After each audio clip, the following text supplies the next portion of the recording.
मुझे मुझसे पूछा जा रहा है कि 500 साल पहले तुम्हारी मस्जिद थी, नहीं थी। ख्वाजा अजमेरी की दरगाह कह रहे नहीं है। अरे सर, अगर मैं इस पार्लियामेंट में खोद दूं, इसमें गड़ा कर दूं, तो खाने जहां का हिस्सा मिलेगा तो मेरी हो जाएगी। ये तब्दील मजहब नहीं कर सकता।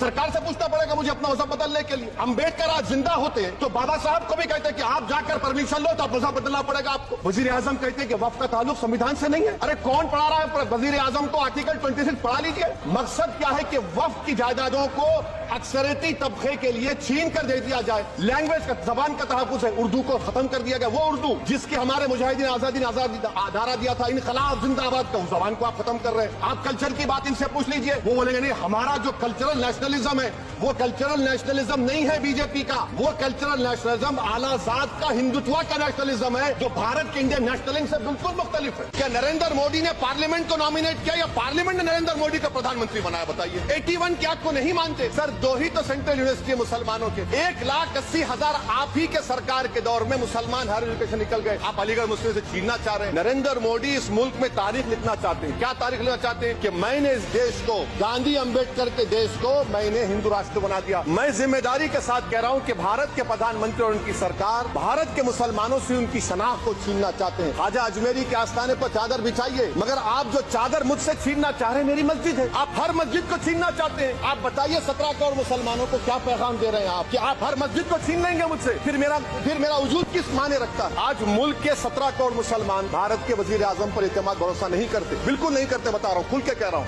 नरेंद्र मोदी का दोस्त अडानी बांग्लादेश को बिजली सप्लाई करता है। आप इस भारत की बिजली चोरी करके अडानी बांग्लादेश को पहुंचाता है। अगर जेल वेल की बात करोगे ना, जिस दिन सत्ता परिवर्तन होगा, एक भी आदमी बाहर नहीं दिखेगा।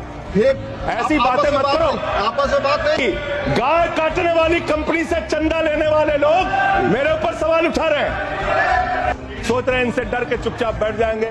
एक बात याद रखना, ये देश बाबा साहब के संविधान से चलेगा, किसी मोदी और अमित शाह के फरमान से नहीं चलेगा। याद रखना इसको।